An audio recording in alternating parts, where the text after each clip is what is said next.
And we are live. And I forgot to check which internet I'm on. Yay, finally, after over a week. Yep.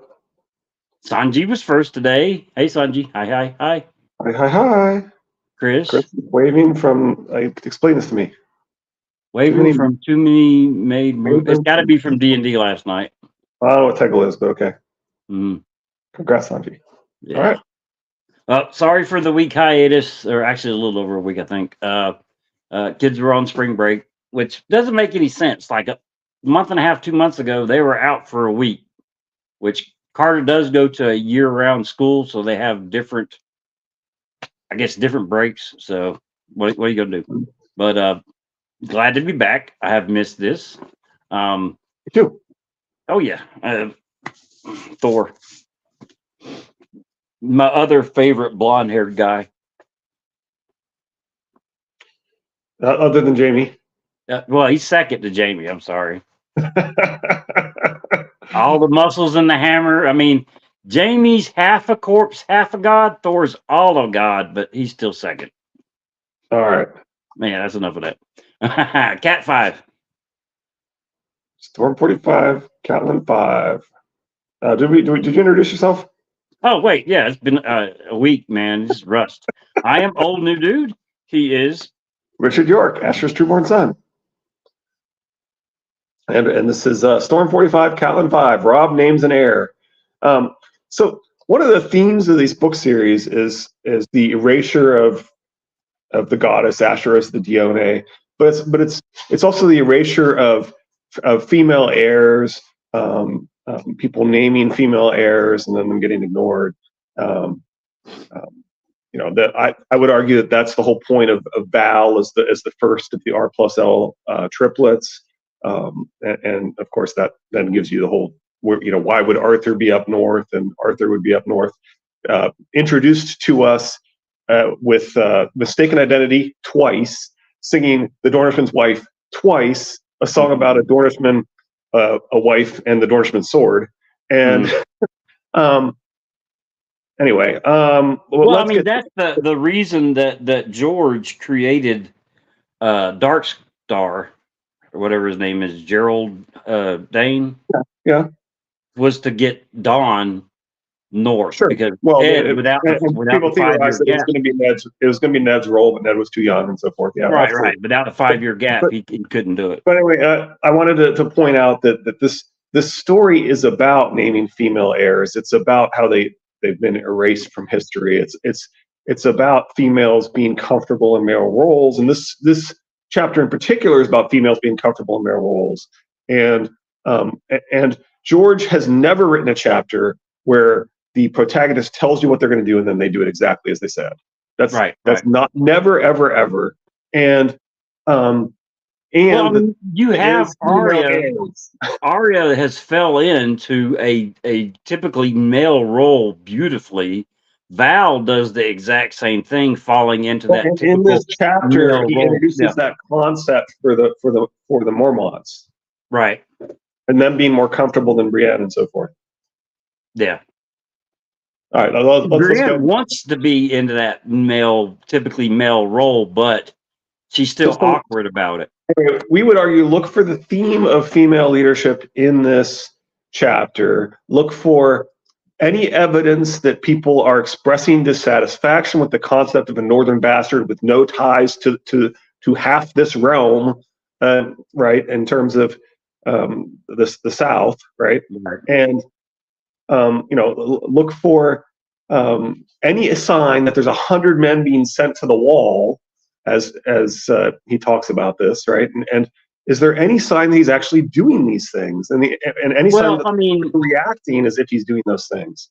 On the 100 men sent to the wall, we have the Red Wedding, so we don't know if there was going to be 100 people sent to the wall. He doesn't give us any sign that he's doing these things, is my point, right? And it doesn't fit the pattern of high deck of cards, and it wouldn't fit the pattern of. So anyway, I think it's funny that people say there's no evidence that he changes his mind, whereas I think there is evidence that he's specifically separating his heirs. That he has two women. One is who might produce male heirs for him, Catelyn and his wife, that he's Mm. deliberately separating those two. Right. And and so we see this evidence that this is what's happening. We don't see any evidence that there's 100 men. I mean, he implies he's going to do that first, right? He implies, Right. I'm going to get John released so I can name him heir, and then he doesn't do that, right? Now, with you separating Cat and his wife, do you think he planned this further back, or that was just No, a I think you'll see convenient? that everybody else is already on board of what's going on. He's already talked to Mallister about this. Okay. Mallister is saying, you'll be an honored guest, not a prisoner. We're not arresting you for treason. We're protecting you. He's trying to tell her he's trying to hint to her what's going on here. Okay. All right. Well, that in So that's mind, good. then I'll I mean, look at this chapter that's in what a I'm saying. different light. Look at it both ways. Look at it both Okay. ways. But I would think that he would want to send the 100 men first before he would name John heir with that plan, and that there's no evidence he's doing that. But anyway, Okay. just keep both Yeah. ideas, both theories in mind, and let's Yeah. see which one better fits the theme of the chapter, which I think is female leadership and females being comfortable in male roles, and what evidence you see to support either one of the characters reacting as you'd expect based upon those two theories, right? So the two primary theories are that Rob is naming John as heir, which again, I don't think makes any sense because there's a huge discrimination against bastards, and you specifically need somebody who has ties to the Riverlands, right? You can't name an heir who has no ties to your kingdom. And Right. and so anyway, so let's go ahead and go through this chapter. But anyway, that's what I buy Preston's logic here, is what I'm saying, which is that Catelyn the Great is that this is why she's called Catelyn, that her role is being Catherine the Great, a person who marries into a northern power and winds up taking over after some sort of arranging politically that her husband dies, and would later claim that no, Peter was not the father of her child. But anyway, let's do it. Okay. So anyway, Sport 45, Catelyn 5, Rob Nason here. Rob bid farewell to his young queen thrice. Once in the godswood before the heart tree, in sight of gods and men. The second time beneath the portcullis, where Jane sent him forth with a long embrace and a longer kiss. And finally, an hour beyond the tumblestone, when the girl came galloping up on a well-lathered horse to plead with her young king to take her along. Rob was touched by that, Catelyn saw. Pardon me, but abashed as well. The day was damp and gray. A drizzle had begun to fall, and the last thing he wanted was to call a halt to his march so he could stand in the wet and console a tearful young wife in front of half his army. He speaks her gently, she thought as she watched them together, but there is anger underneath. And Casey is watching the weather. All the time the king and queen were talking, Greywind prowled around them, stopping only to shake the water from his coat and bare his teeth at the rain. When at last, Rob, I know my dogs like to growl at the thunder, so anyway. Well, I mean, okay. You told me I mean, I'm watching the weather on this and everything, but Greywind bares his teeth to the rain, meaning It actually is a sign that the gods believe that this is an evil rain being sent to slow them down so that the timing would be right and so forth. Yeah. Okay, I'll buy that. I mean, it could be nothing there, but there might. Right. I mean, it could just be saying, "Hey, dogs are funny. They react to weather and they complain about it." But it could also be this is a messenger of the gods telling us that this rain has been sent by one of the great players. I like that interpretation. Okay, I had my moments. No, it's great. When at last Rob gave Jane one final kiss, dispatched it. It's funny, it's literally the sentence right after I said, Casey's going to be watching the weather here. Perfect timing, man. Perfect timing. When at last Rob gave Jane one final kiss, dispatched a dozen men to take her back to River Run, and mounted his horse once more, the direwolf raced off ahead as swift as an arrow loosed from a longbow. Queen Jane has a loving heart, I see, said lame Lothar Frey to Catelyn. Not unlike my own sisters. Why, I would wager a guess that even now Rosalind is dancing round the twins, chanting, Lady Tully, Lady Tully, Lady Rosalind Tully. By the morrow she'll be holding swatches of River Run red and blue to her cheek, to picture how she'll look in her bride's cloak. I'm very skeptical of this interpretation of this. Hey, do you think it's odd that Rosalind was not seen when the pact was made? meaning that in I Rob's mean, mind, it was really just Cat and it was really just Cat and right? But Wonder. all the daughters are not to Rob's standard, but put it that way. And this favorite granddaughter or whatever it Right. is the only one that would have piqued his um, uh, peaked something. And might have. I know he got love potioned into the Jane part, but um, would have it would have been more favorable on his eyes if he had seen Rosalind and knew this was who he was going to marry. Yeah, it would have made it harder for Jane. Yeah, that's a good point. He turned in the saddle to smile at Edmure. But you are strangely quiet, Lord Tully. How do you feel, I wonder? Much as I did at the stone mill just before the war horn sounded, Edmure said, only half in jest. He's not wrong. There's definitely at least war drums. Yeah, that's true. Lothar gave a good-natured laugh. Let us pray your marriage ends as happily, my lord.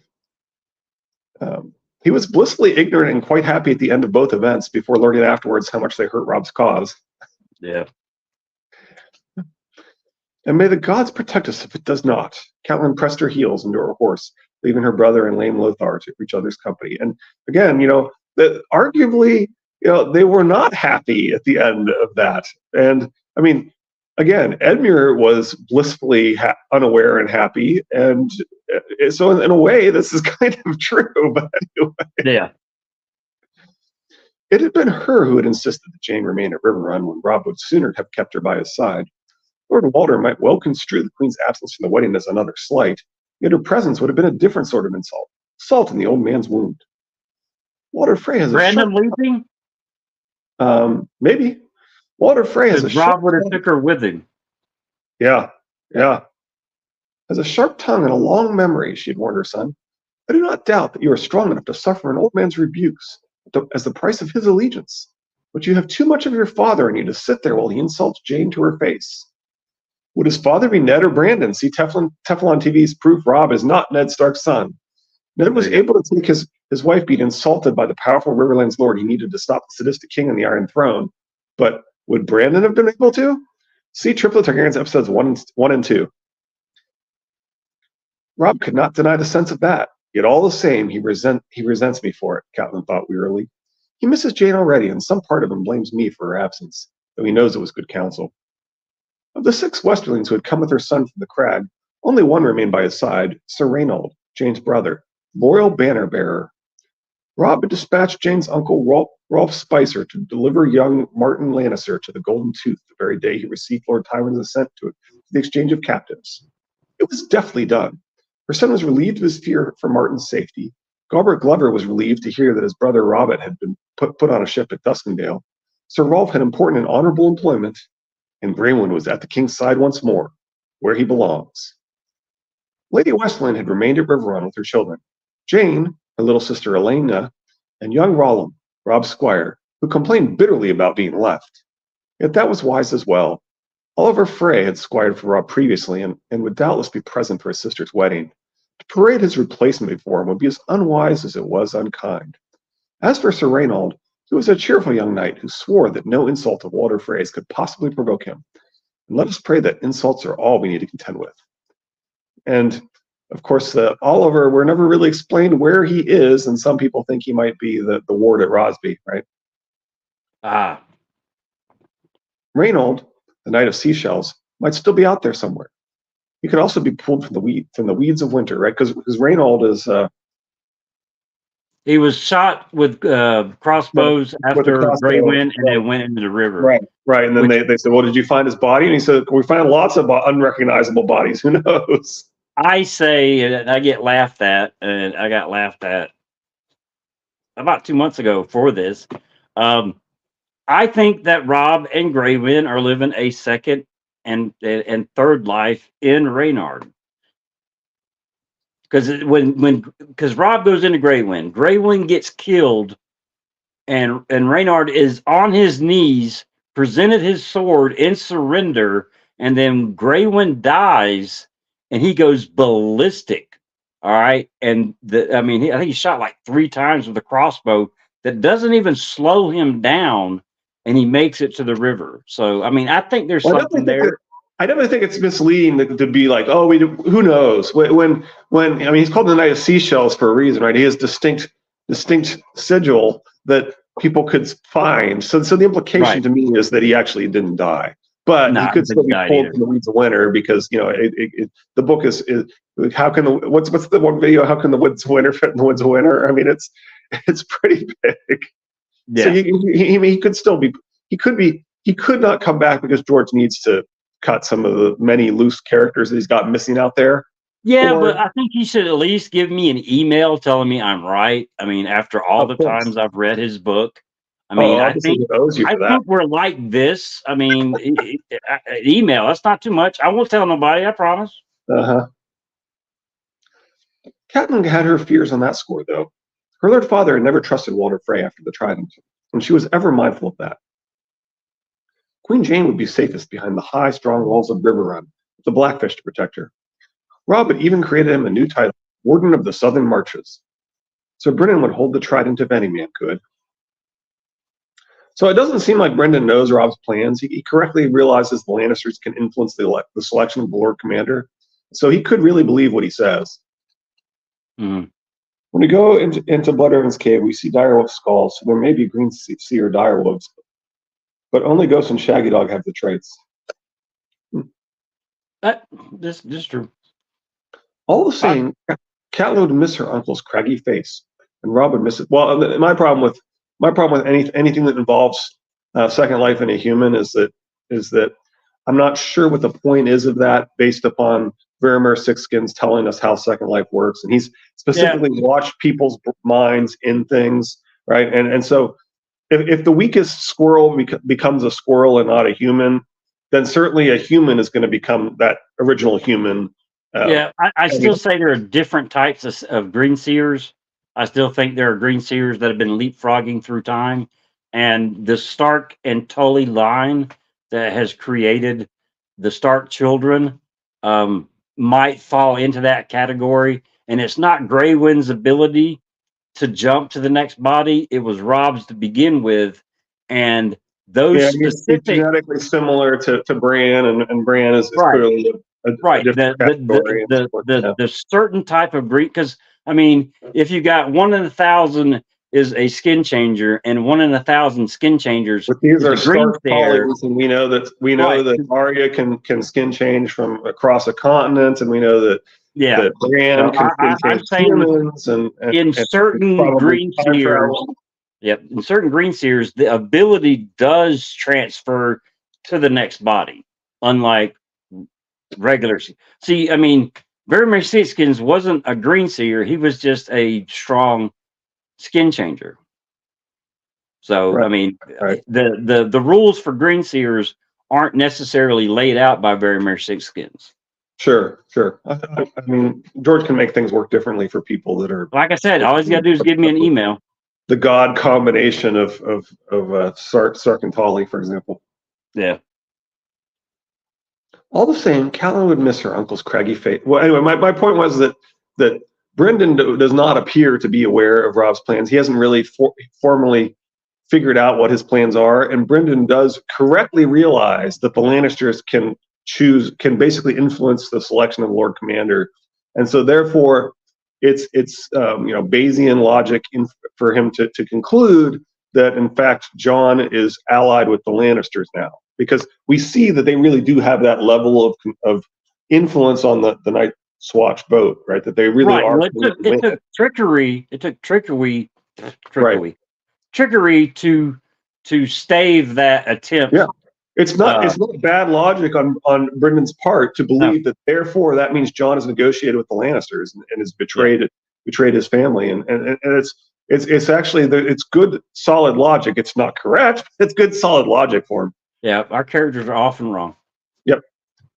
All this, yeah, they're often very logical and they think things through, and we see them think things through, and they're still wrong. Yeah. All the same, Catelyn would miss her uncle's craggy face, and Robb would miss his counsel. Sir Brendan had played a part in every victory her son had won. Gilbert Glover had taken command of the scouts and outriders in his place. A good man, loyal and steady, but without the Blackfish's brilliance. So the appendix of Dance list Jason Mallister is a prisoner in his own castle, and Galbert and Mage are not. We're not really aware of what happened. They may have gotten away from um, looking for Greywater Watch as Jason stalled, and that may be why Jason was captured, even though all three of them are supposed to be looking for Greywater. Mm-hmm. Right. Anyway, so Galbert and Mage are the ones that probably. It seems likely that it was kind of. That is kind of like how Edmure stalls while Brendan escapes, right? Mm-hmm. So Galbert is taking Brendan's role, echoing his right here. So him then echoing his escape seems likely, right? With Right. the Lord of Riverrun is captured at Riverrun, but he successfully gets Brendan out, and so Jason is captured in his own castle as well. And maybe he successfully gets Galbert and Mage out, and they're on their way to looking for Greywater Watch. I have no doubt that we'll see at least Mage Mormont again. Anyway, that's the best guess I think the fandom has at this point on what's going on there. Yeah. Behind Glover's screen of scouts, Rob's line of march stretched several miles. The Great John led the van. Catelyn traveled in the main column, surrounded by plodding war horses with steel-clad men on their backs. Next came the baggage train, a procession of wains laden with food, fodder, camp supplies, wedding gifts, and the wounded too weak to walk, under the watchful eye of Sir Wendell Manderley and his White Harbor Knights.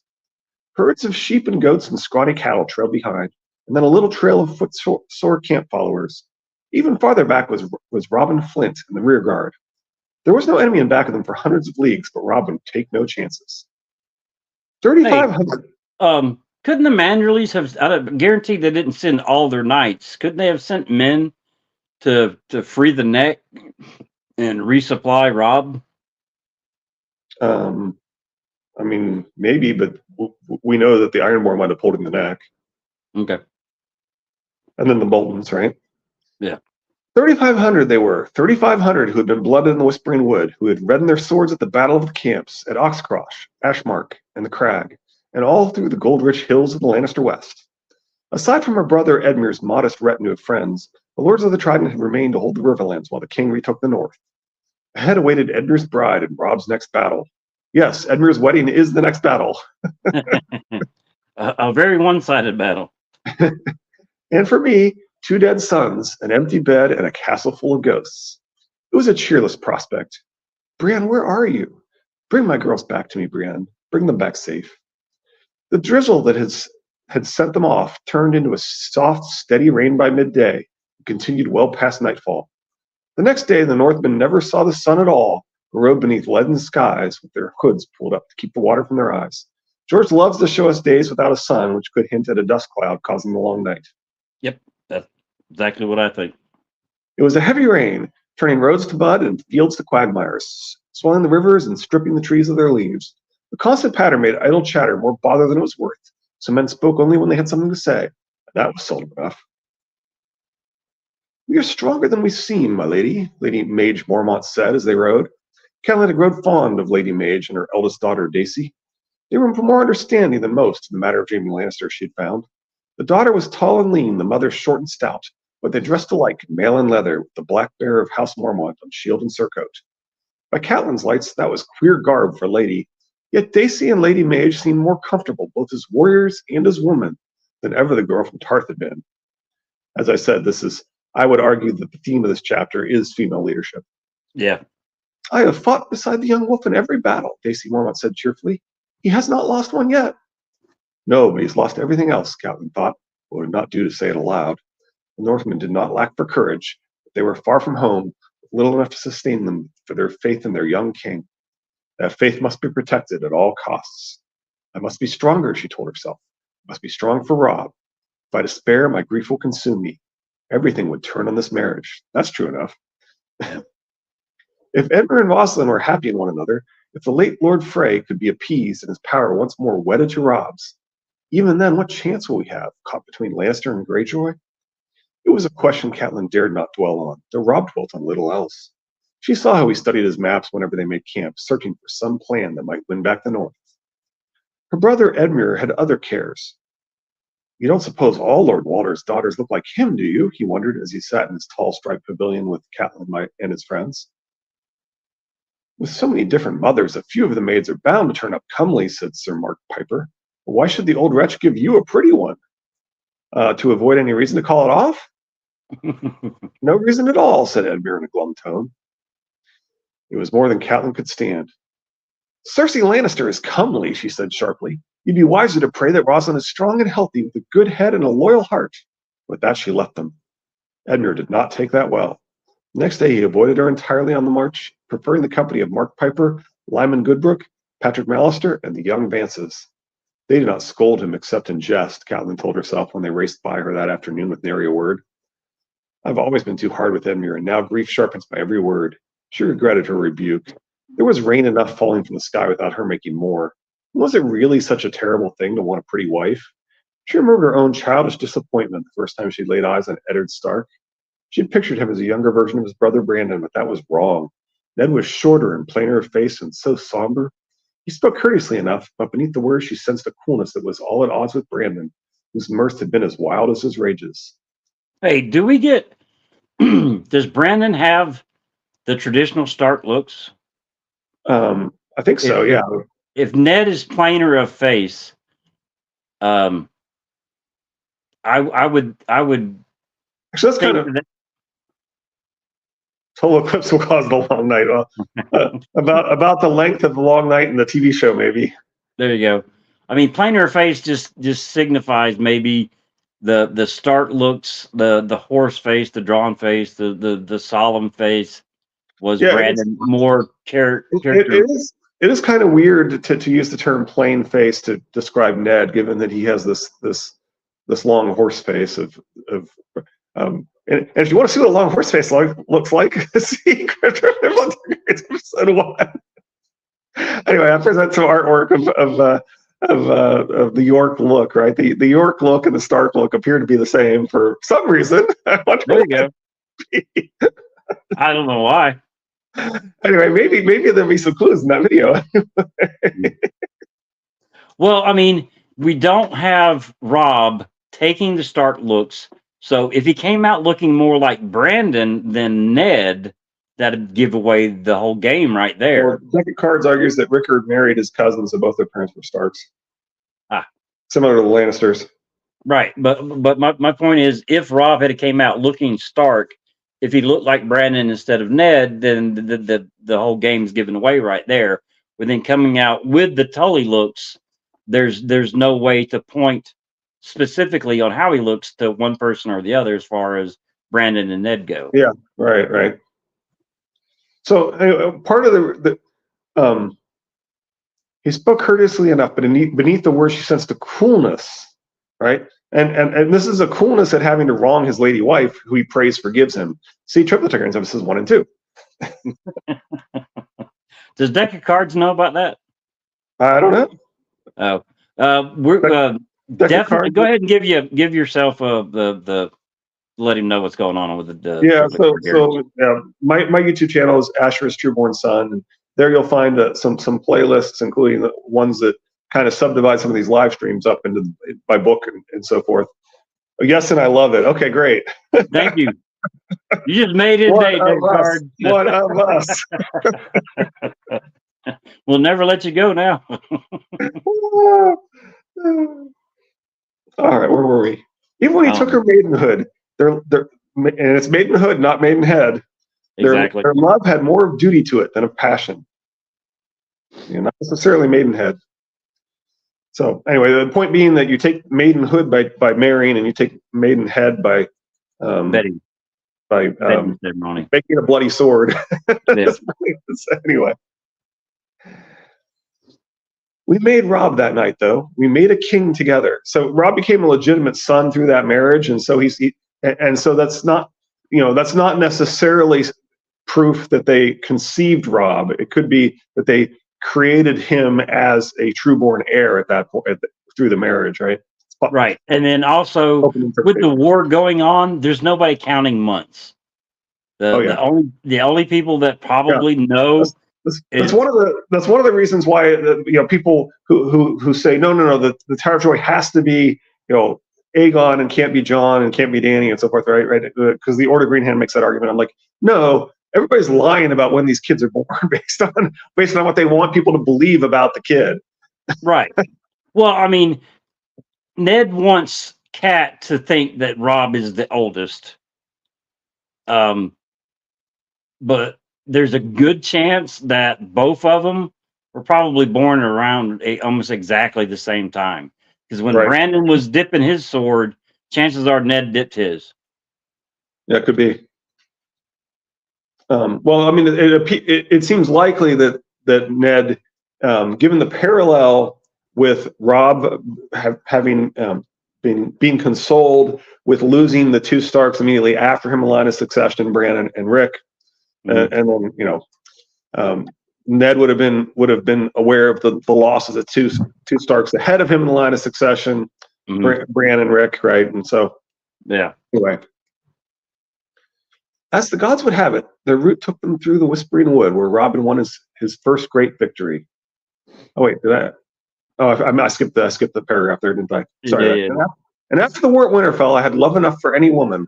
Once I found the good, sweet heart beneath Ned's solemn face. There's no reason Edmure should not find the same with his Rosalind. In the OG draft, it is said that Jon is older. Durham decided to remove it from the final draft, though. Yeah, and he never really does tell you. Like people ask him, he goes, "They're of age." They're of the same age and so forth. And it's really weird that he never really answers that question. Yeah. And there's a lot of people that seem to think that the books answer the question, but they don't. Yeah. Yeah, I'd heard that Jon was the older of the two anyways, but he's been asked and his only answer is they're of the same age. Yeah, that's like saying 14, 15, or near close enough there as, or something 15, like that. 16 are near enough the same age as Daenerys Targaryen. Yep. Yeah. See Triplets Targaryen's episodes 3 and 7. So 3 and 4, I guess. 3 and 4, yeah. Danny. It's Danny and it's our two teenage triplets that are tied together. Two visibly Targaryen triplets that are tied together. As the gods would have it, their route took them through the Whispering Wood, where Robin won his first great victory. They followed the course of the twisting stream on the floor of that pinched, narrow valley, much as Jaime Lannister's men had done that fateful night. It was warmer then, Catelyn remembered. The trees were still green, and the stream did not overflow its banks. Fallen leaves choked the flow now and lay in sodden snarls among the rocks and roots, and the trees that had once hidden Rob's army had exchanged their green raiment for leaves of dull gold spotted with brown, and a red that reminded her of rust and dry blood. Only the spruce and the soldier pines still showed green, thrusting up at the belly of the clouds like tall, dark spears. You get a lot of this idea of thrusting at the sky, scratching at the moon kind of stuff, right? And that could indicate, the LML theory that green seers somehow caused a scratch across the surface of the moon that rained meteors down on the earth and so forth. More than the trees. Was it like a hammer of the waters type ceremony? Yeah. That's his theory, is that it's all one event. That there's that Azor Ahai, the sacrificing of Nissa. It's all one, Weirwood magic event that called the comet that scratched he would say destroyed the other moon. I think it's more implied scratched the surface of the moon, because you see a lot of scratching symbolism there. But he would say destroyed the second moon, and that there were two moons and so forth. That's not a moon. More than the trees have died since then, she reflected. On the night of the Whispering Wood, Ned was still alive in his cell beneath Aegon's high hill. Bran and Rickon were safe behind the walls of Winterfell, and Theon Greyjoy fought at Robb's side and boasted of how he had almost crossed swords with the Kingslayer. Would that he had. If Theon had died in place of Lord Karstark's sons, how much ill would have been undone? Brandon leaping. We might need that ill for the correct, Doctor Strange of events to happen. Yeah, the Doctor Strange has to select the right time travel events and so forth. Yeah.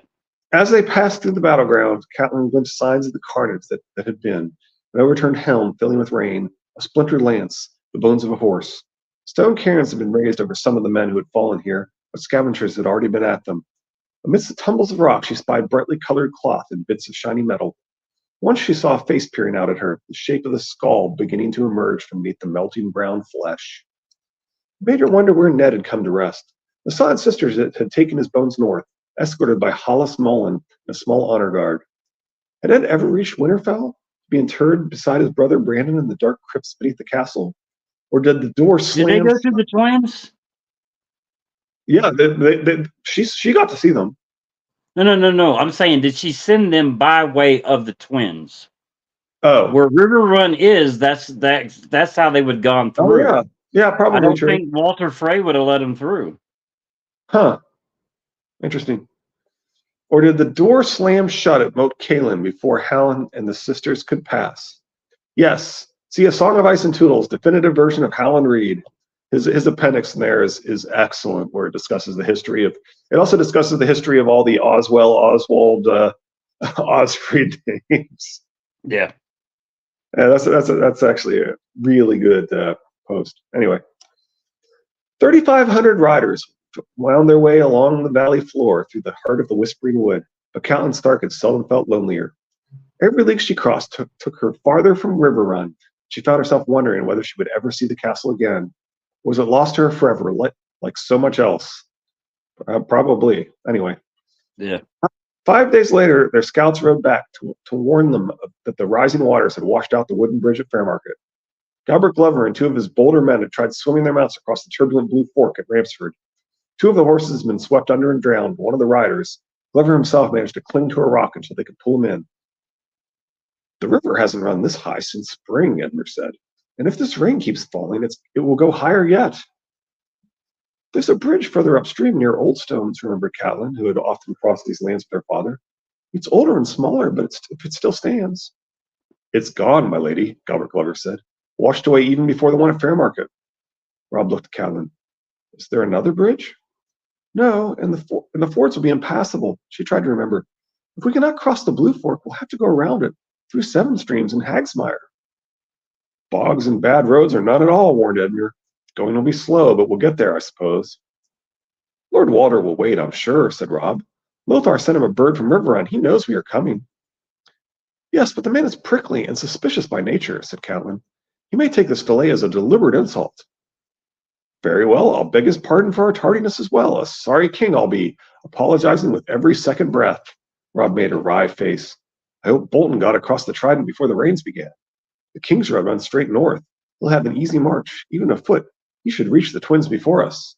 Time to plan with his father by law. Yep. And when you've joined his men to yours and seen my brother married, what then? Catelyn asked him. North. Robb scratched Greywood behind an ear. By the causeway against Moat Cailin? He gave her an enigmatic smile. That's one way to go, he said, and she knew from his tone that he would say no more. A wise king keeps his own counsel, she reminded herself. They reached Oldstones after 8 more days of steady rain, made their camp upon the hill overlooking the Blue Fork, within a ruined stronghold of the ancient River Kings. Its foundation remained amongst the weeds to show where the walls and keeps had stood. The local small folk had long ago made off with most of the stones to raise their barns and septs and holdfasts. Yet in the center of what once would have been the castle's yard, great carved sepulchre still rested, half hidden in the waist-high brown grass amongst a stand of ash. So ash and oak are the two most often standing in for weirwood, ash for Asherah and oak for the Dione. See Triplet episode 1. The sepulchre, is it? I can't remember. Anyway, had been carved into a likeness of the man whose bones lay beneath. But the rain and the wind had done their work. The king had worn a beard, they could see, but otherwise his face was smooth and featureless, only vague suggestions of the mouth, nose, eyes, and the crown about the temples. His hands folded over the shaft of a stone warhammer that lay upon his chest. Once the warhammer would have been carved with runes that told its name and history. But all that the centuries had worn away. The stone itself was cracked and crumbling at the corners, discolored here and there by spraying white splotches of lichen, while wild roses crept up over the king's feet almost to his chest. It was there that Catelyn found Robb standing somber in the gathering dusk with only Greywood beside him. Crane had stopped. He was bareheaded. Does this castle have a name? He asked quietly when she came up to him. Oldstones. All the snowfall called it when I was a girl. No doubt it had some other name when it was still a hall of kings. She had camped here once with her father on their way to Seaguard. Peter was with us too. Sep El Kur. Thank you, sir. There's a song, you remember, Jenny of Oldstones with the flowers in her hair. We're all just songs in the end, if we were lucky. She played at being Jenny that day, had even wound flowers in her hair. Peter had pretended to be her prince of dragonflies. Catelyn could not have been more than 12, Peter just a boy. Rob studied the sepulchre. Whose grave is this? Your last Christopher, fourth of his name, king of the rivers and the hills. Father had told her in his story once. He rode from the trident to the neck thousands of years before Jenny and her prince, the days when the kingdoms of the first men were falling one after the other before the onslaught of the Andals. The hammer of justice, they called him. He fought 100 battles and won 99, so the singers say. And when he raised this castle, it was the strongest in Westeros. She put a hand on her son's shoulder. He died in his 100th battle, when 7 Andal kings joined forces against him. The 5th Christopher was not his equal. Soon the kingdom was lost, and the castle, last of all the line. Christopher V died House Mud, that had ruled the Riverlands for 1,000 years before the Andals came. His heir failed him. Rob ran a hand over the rough, weathered stone. I'd hoped to leave Jane with child. We tried often enough, but I'm not certain. It does not always happen the first time, though it did with you, nor even the 100th. You were very young. Young and a king, he said. King must have an heir. If I should die in my next battle, the kingdom must not die with me. By law, Sansa is next in line of succession, so Winterfell in the north would pass to her. His mouth tightened. To her and her lord husband. Tyrion Lannister, I cannot allow that. I will not allow that. That dwarf must never have the north. No, Catelyn agreed. You must name another heir, until such time as Jane gives you a son. She considered a moment. Your father's father had no siblings, but his father had a sister who married a younger son of Lord Rhaemar Royce of the junior branch. They had 3 daughters, all of whom wed Vale lordlings. A Waynwood and a Corbray for certain. The youngest might have been a Templeton, but mother, there was a sharpness in Rob's tone. You forget. My father had 4 sons. She had not forgotten. She had not wanted to look at it. Yet there it was. A Snow is not a Stark. John's more Stark than some lordlings from the Vale who have never so much as set eyes on Winterfell. Has John ever laid eyes on any of the Riverlands? John is a brother of the Night's Watch, someone to take no wife and hold no lands. Those who take the Black Sword for life. So do the Knights of the Kingsguard. That did not stop the Lannisters from stripping the white cloaks from Sir Barristan Selmy and Sir Boris Blunt when they had no more use for them. If I send the watch 100 men in John's place, I'll wager they find some way to release him from his vows. He is set on this. Catelyn knew how stubborn her son could be. A bastard cannot inherit, and yet Cat feared her son's claims in her 2nd chapter. See Triplet Targaryens, episodes 1 and 2. Not unless he's legitimized by a royal decree, said Rob. There's more precedent for that than for releasing a sworn brother from his oath. Precedent, she said bitterly. Yes, Aegon IV legitimized all his bastards on his deathbed, and how much pain, grief, war, and murder grew from that. I know you trust John, but can you trust his sons or their sons? The Blackfire pretenders troubled the Targaryens for 5 generations, until Barristan the Bold slew the last of them on the Stepstones. If you make John legitimate, there's no way to turn him bastard again. Should he wed and breed, any sons you may have by Jane will never be safe. John would never harm a son of mine. No more than Theon Greyjoy would harm Bran or Rickon? Gerwin leapt up atop the King Christopher's crypt, and his teeth bared. Rob's own face was cold. That is as cruel as it is unfair. John is no Theon. So you pray. Have you considered your sisters? What of their rights? I agree. Of course he has. He's talking about that. I agree that the North must not be permitted to pass to the imp. What of Arya? By law, she comes after Sansa, your own sister, trueborn, and dead. No one has seen or heard of Arya since they cut father's head off. Why do you lie to yourself? Arya's gone, the same as Bran and Rickon. They'll kill Sansa too once the dwarf gets a child from her. John is the only brother that remains to me. Should I die without issue, I want him to succeed me as king of the North. I'd hoped you would support my choice. Now, one thing that's kind of interesting about Arya and people believing her dead is that Cat does not believe her dead, and Cat is specifically spending a lot of her efforts not just killing Freys and Boltons, but also searching for children and aware that boys or people identified as boys could be Arya. And so she's specifically collecting boys and girls from around the Riverlands. I think there's some overflow from Arya to Cat. some. I mean, either Brandon leaping or just some cat getting visions of Arya, or Definitely, it's kind of interesting because you hear a lot of people say, well, she was consumed by fire and she's all about revenge, and I think she's all about passion, and that includes love for her children as well as revenge, right? right? Anyway, Okay. I cannot, she said. In all else, Rob, in everything, but not in this folly. Do not ask it. I don't have to. I'm the king. Rob turned and walked off, Greywind bounding down from the tomb and loping after him. And that's part of Preston's point here is he does not need to trap her in order to order John to be heir. That is not a trap. A trap would be something that has convinced her that she has to go along with something that he needs her cooperation with. So Now he's done that before already, though. well, but his point is at the end of the chapter, there's some great twist that results in Cat feeling trapped. He does not need to trap her as the king. He does not need her support to name John. He does not need her to go to be, to avoid speaking out about John. That's what he's saying here. He's saying, I don't need to trap you to name John. Right. But he does need to trap her to name her. And that's my point there. Okay. What have I done? Calvin thought wearily as she stood alone by Christopher's stone. Sep El Kerr. First I anger Edmure and now Rob, but all I have done is speak the truth. Are men so fragile that they cannot bear to hear it?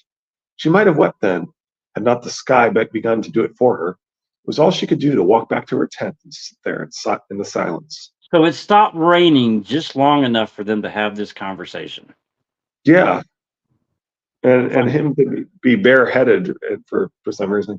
Mm-hmm. I don't know if that was to symbolize him taking off the crown and passing it to her or what. I don't know. In the days that followed, Rob was everywhere and anywhere, right at the head of the van with the Great John. So he's currently probably talking to people and figuring out who would actually get support of the Riverlands and so forth, right? This fall, Rob was everywhere and anywhere, right at the head of the van with the Great John, scouting with Greywind, racing back to Robin Flint in the rear guard. Men said proudly that the young wolf was the first to rise each dawn and the last to sleep at night. But Catelyn wondered whether he was sleeping at all. He was as lean and hungry as his direwolf. My lady, Mage Mormont said to her one morning as they rode through a steady rain, you seem so somber. Is aught amiss? My lord husband is dead, as is my father. 2 of my sons have been murdered. My daughter has been given to a faithless dwarf to bear his vile children. My other daughter is vanished and likely dead. And my last son and my only brother are both angry with me. What could possibly be amiss? That was more truth than Lady Mage would wish to hear, however. Yeah. This is an evil reign, whether altered by the great other confirmed. She said instead. So, I mean, he's literally using the word evil reign, right? Right? I mean, seriously. Yep. Anyway, she said instead, we have suffered much, and there is more peril and more grief ahead. We need to face it boldly, with horns blowing and banners flying bravely. This rain beats us down. Banners hang limp and sodden. The men huddle under their cloaks and scarcely speak to one another. Only an evil rain would chill our hearts when most we need them to burn hot. J.C. Mormont looked up at the sky. I would sooner have water raining down on me than arrows. Arrows will come soon enough. Catelyn smiled despite herself. You're braver than I am, I fear. Are all your Bear Island women such warriors? She-Bear's aye, said Lady Mage. We have needed to be. In old days, the Iron Men would come raiding in their longboats, or wildlands from the frozen shore. The men would be off fishing like as not. The wives they left behind had to defend themselves and their children, or else be carried off. There's a carving on our gate, said Daisy. A woman in a bear skin, the child in one arm suckling in her breast. In the other hand, she holds a battle axe. She's no proper lady, that one, but I always loved her. My nephew Jorah brought home a proper lady once, said Lady Mage. He won her an attorney. How she hated that carving. And all the rest, said Daisy. She had hair like spun gold, that Liness, skin like cream, but her soft hands were never made for axes. Nor teats for giving suck, her mother said bluntly. Catelyn knew of when they spoke. Jorah Mormont had brought his second wife to Winterfell for feasts, but once they had guested for a fortnight. She remembered how young the Lady Liness had been, how fair and how unhappy. One night, after several cups of wine, she confessed to Catelyn that there was no place for a Hightower Oldtown. There was a tall everyone who felt the same once, she answered gently, trying to console.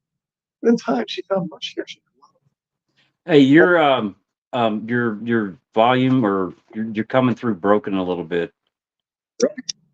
Mm. I don't know. Didn't change anything. Anybody else hearing that, or is that just me? Yeah.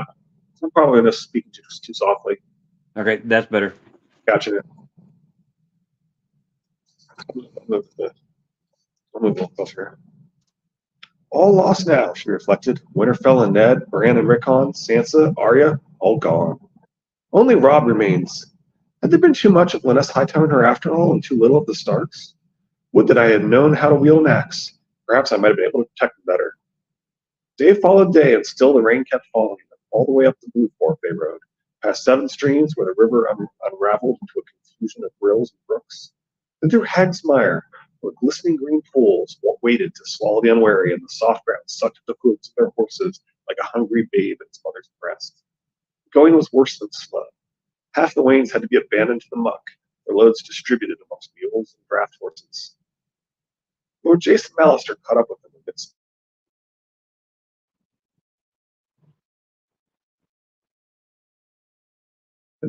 Oh, what happened? Yeah, you stopped on mine. The screen went black there for a second. Yeah, you froze. So yeah, I was surprised. Like I said, it's probably the mic. I'm probably not speaking loudly enough. Okay. Yeah, when you speak louder, it comes through great. Yep. Rob called a halt. Jason Mallister caught up. Yeah, caught up with them amidst the bogs of Hagsmire. There was more than an hour of daylight remaining when he rode up with his column, but Rob called a halt at once. Sir Reynold Westerling came to escort Catelyn to the king's tent. Her son seated. It flickered again. She found her son seated beside a brazier, a map across his lap.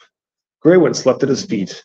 The Greatjon was with him, along with Galbert Glover, Mage Mormont, Edmure, and a man that Catelyn did not know. A fleshy, balding man with a cringing look to him. No lord than this one, she knew the moment she laid eyes on the stranger. Not even a warrior. Jason Mallister rose to offer Catelyn his seat. His hair had almost as much white in it as brown. The Lord of Seaguard was still a handsome man, tall and lean, with a chiseled, clean-shaven face, high cheekbones, and fierce blue-gray eyes. Lady Stark, it is ever a pleasure. I bring good tidings, I hope. Of course, she studied him boldly in the first book. Yeah. We are in sore need of some, my lord. She sat listening to the rain patter down noisily against the canvas of her head.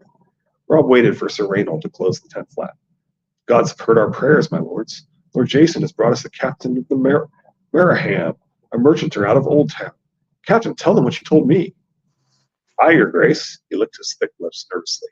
My last port of call of Fort Seaguard. That was Lord's port of Pike. The Ironmen kept me there more than half a year, they did. King Balon's command. Only, well, the long and the short of it is, he's dead. Balon Greyjoy?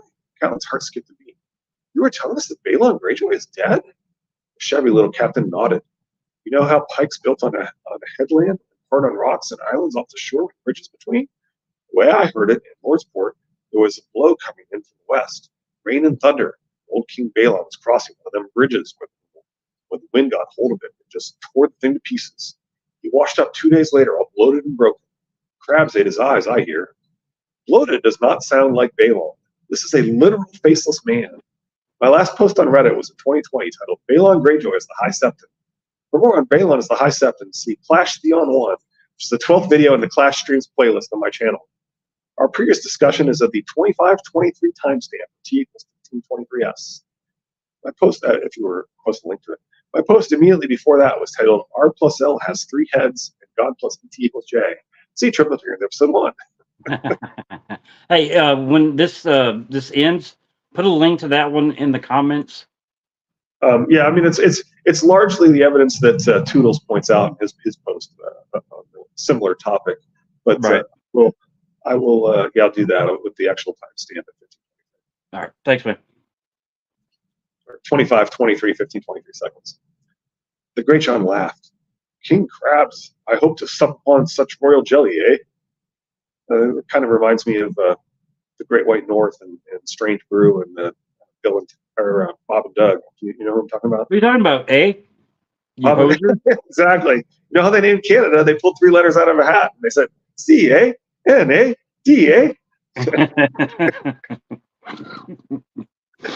Captain bobbed his head. It's a jelly. Anyway, sorry. The royal jelly A, especially because of the jelly donuts. Anyway, the captain bobbed his head. Aye, but that's not all of it. No, he leaned forward. The brother's back. Victorian? Asked Albert Glover, surprised. Huron, crow's eye, they call him. As black a pirate as ever raised a sail. He's been gone for years, but Lord Balin was no sooner cold than there he was, sailing in the Lordsborn in silence. Black sails and a red hull and crewed by mutes. He'd been to a shy and back, I heard. Wherever he was, though, he's home now, and he marched with Pike, sat his arse in the sea-stone chair, and drowned Lord Botley in a cask of seawater when he ejected. That was when I ran back to Marham and slipped anchor, hoping I could get away once things were confused. So I did. Here I am. Captain, said Rob when the man was done, you have my thanks. You will not go unrewarded. Lord Jason will take you back to your ship when we are done. Pray wait outside. That I will, your grace, that I will. No sooner had he left the king's pavilion, the Great John began to laugh, whereof Sans with the look. Euron Greyjoy is no man's notion of a king. Half of what Theon said of him was true. Theon is the rightful heir unless he's dead, but Victorian commands the Iron Fleet. I can't believe he would remain at Moat Cailin while Euron Crow's Eye holds the Seastone chair. He has to go back. There's a daughter as well, Albert Glover reminded him. The one who holds Deepwood Motte, and Robert's wife and child. If I see your point about it's about naming female heirs, basically. Yeah, they keep pointing. I mean, yeah, I got. Now that you told me at the beginning of this chapter, I do definitely see it. Yeah, that is the theme. If she stays at Deepwood Motte, that's all she can hope to hold, said Rob. What's true for the brothers is even more true for her.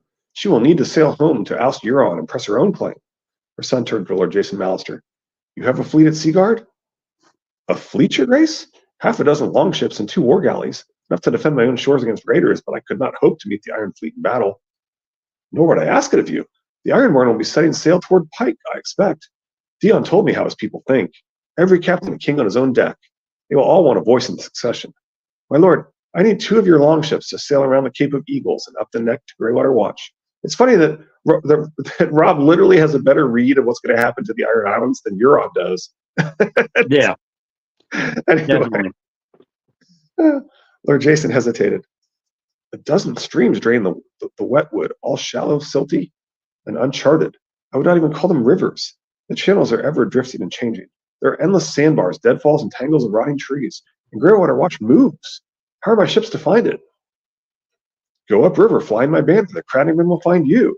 I want 2 ships to double the chances of my message reaching Howland Reed. Lady May shall go on 1, Galbert on the 2nd. Right, and so those are the 2 that are leaving there. He turned to the 2 he'd named.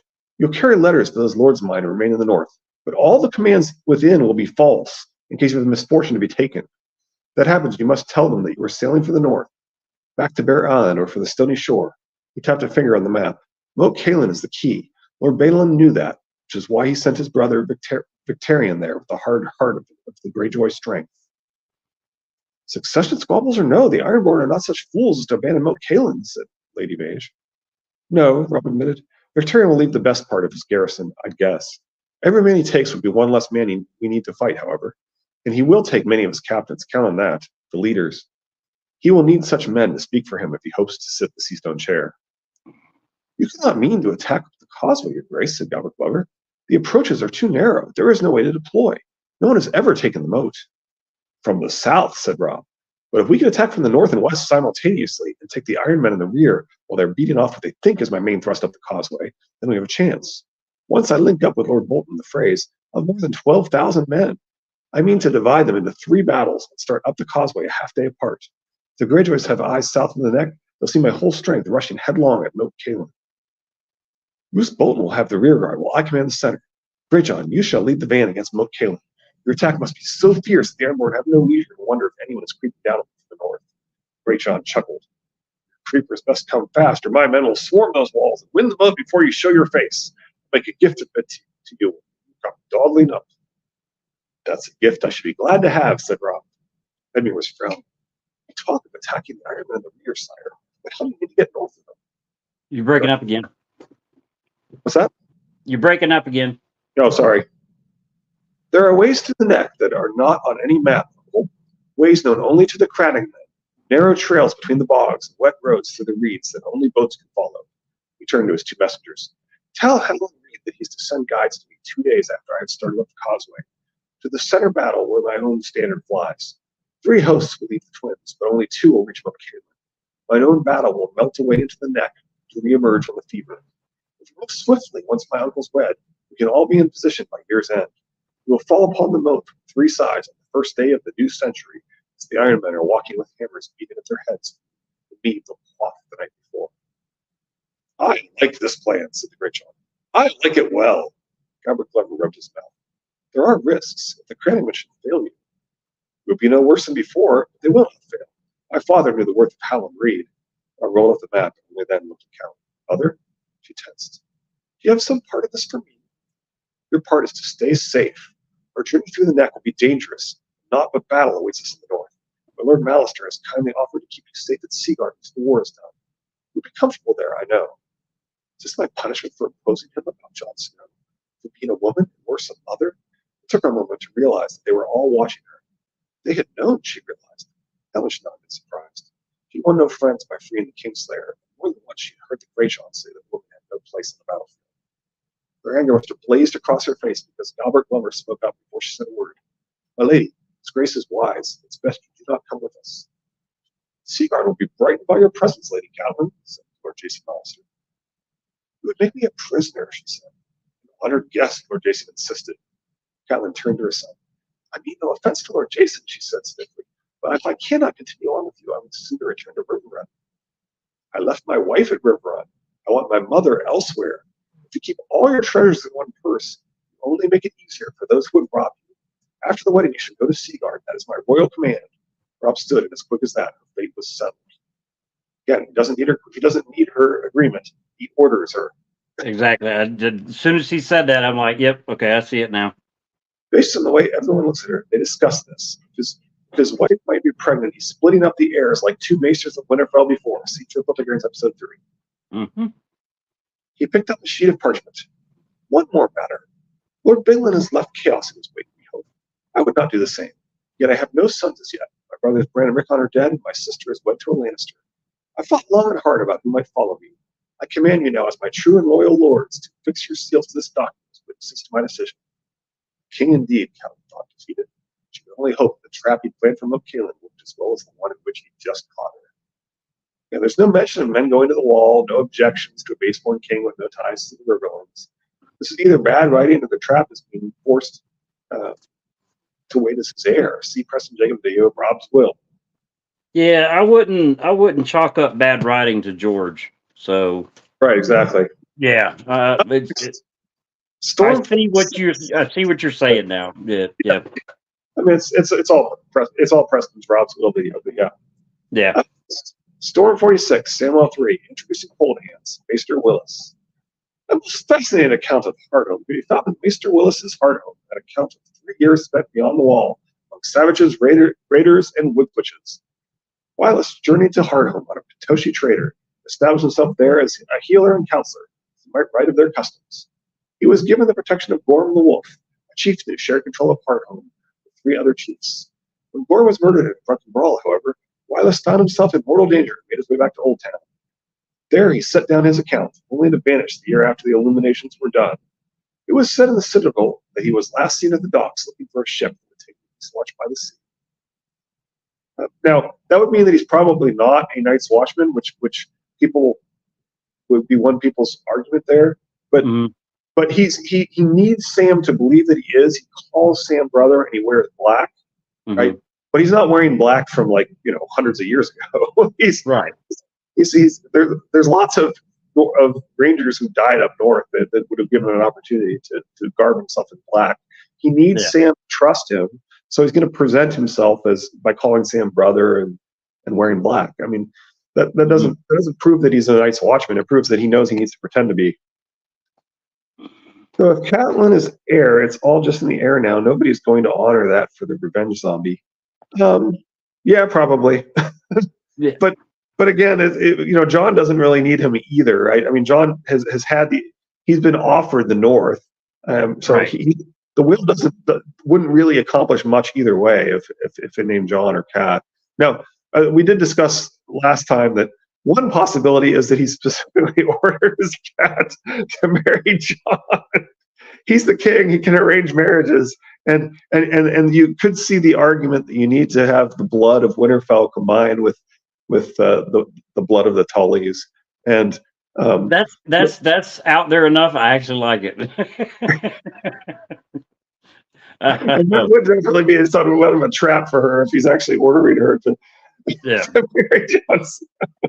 Hey, stranger things have happened. I don't think he'd marry her now, though. No, probably not. Yeah. Well, I mean, we said it before. We definitely think that Stannis knows exactly who John is. He knows exactly who Val is. That's why he has Val attached to the Winterfell. To Right. whoever marries Val, I mean, the weeds of winter is gonna Yeah, enter. they keep telling them that he's told them 100 times that she's not a princess, and he still thinks she's a princess. Yeah, yeah. It's just like Dunk calling the fiddler the. Oh, I want to burn the books of Cat and John are being forced to marry. Two zombies. Yeah. Would they wouldn't produce crap. Oh, it'd be even funnier if it was a fire zombie and an ice zombie. They just make steam.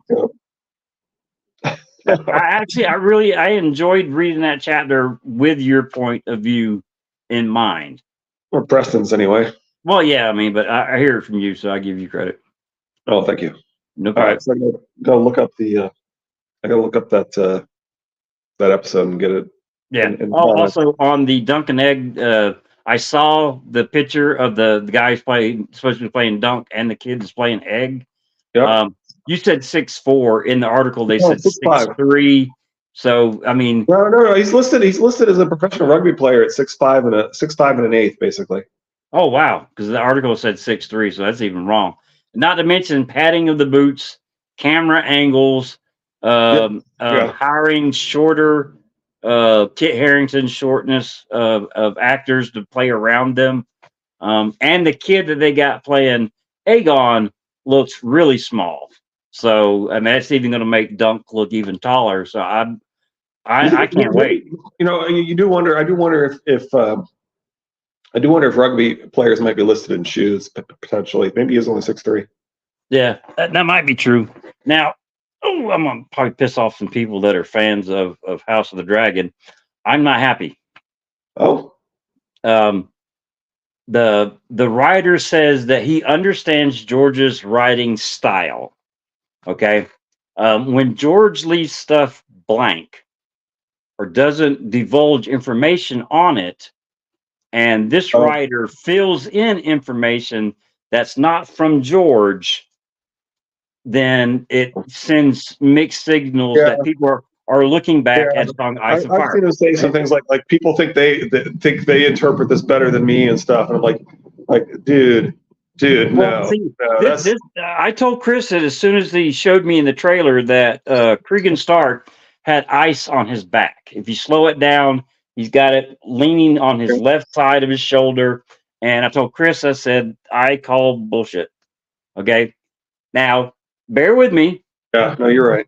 If ice is the Reforged Blackfire and Dark Sister, I know people don't think it is because ice is 400 years old, only because we're told it's 400 years old. And who's from 50 years or more in the past that we deal with in the story. So the story for the sword is the story that we're told. Okay. If it is the Reforged swords, Blackfire and Dark Sister, and that is 100% true, I'm saying if, then how can it be in House of the Dragon? So having the sword in House of the Dragon, I know it's supposed to be there because it's 400 years old, but seeing House of the Dragon before we know the end result of whether ice is those two swords, it's either. I thought you were going that a two-handed greatsword couldn't. Most Starks aren't going to be tall enough that a two-handed greatsword would they be carrying it around on their back, right? It's on his left. So I don't know if he's right-handed or left-handed. I don't know if the actor is right-handed or left-handed. But it might be just like Sam's dad, Randall Tarley. Yeah, he carries his great sword on his back. It's a sign of of how important I am. This is the authority of my family. I carry it on my back. You're dealing with the top dog right now, type of thing. I mean, it might be just like a crown. The problem is it's supposed to be a ceremonial sword, not a battle sword. Yeah. It's not one you should be carrying around like that. And I find it hard to believe that Stark would really be tall enough to be comfortably walking around with that on his back, given. Well, I mean, we're told given Brandon is definitely taller than Ned. So, I mean, the sword's 5 feet tall. Shouldn't it be taller than that? Yeah, well, it probably is taller than that. But if you stop at the hilt right before the guards, then you're probably taking a good foot and a half of that handle off. Because our ice, the foam is not to scale, so I don't have any. The handle looks to the scale, but the rest of the blade Right. doesn't. So I don't have anything to judge it with. I don't.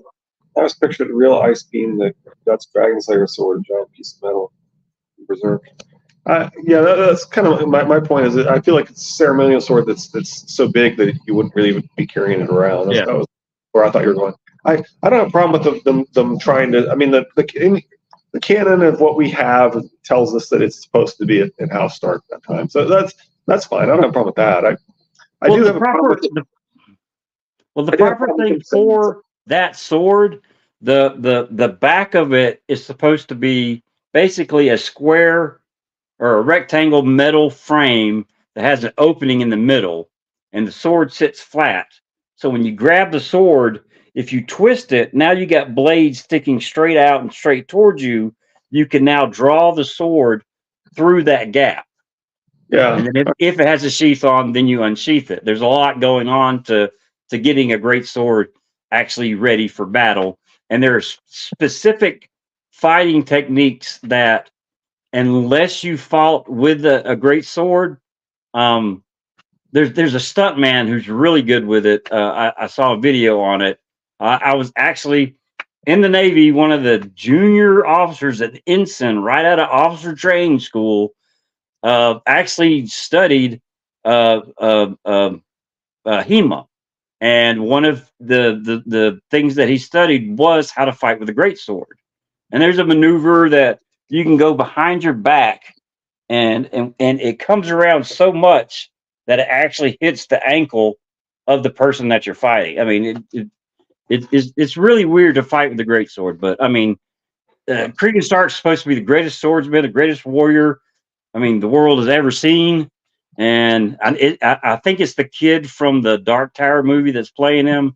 So I got my hopes for Cregan. I really do. He's one of my favorite characters. That comes from the Dragon Knight, right? He's the one that claims that. So it's not you're not.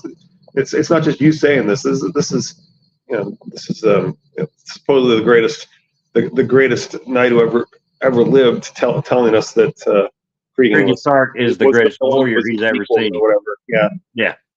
So I'm sorry, I did a little rambling.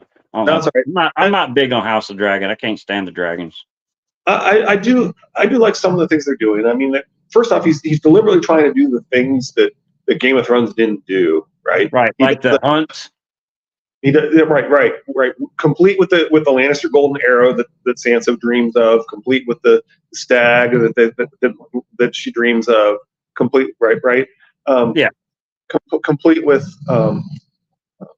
he does the Sharadane, right? He does the fake, the original protagonist fakes the spouse's death for political marriage, right? He's trying to fit all that, he even does the Dornish fighting the dragons, essentially, right? I mean, that's really what he's trying to do with the Stepstones, to show us the Dornish fighting the dragons from history. I mean, there are things I like about the show. There are visuals that I like about the show. I still hate the CGI on the dragons.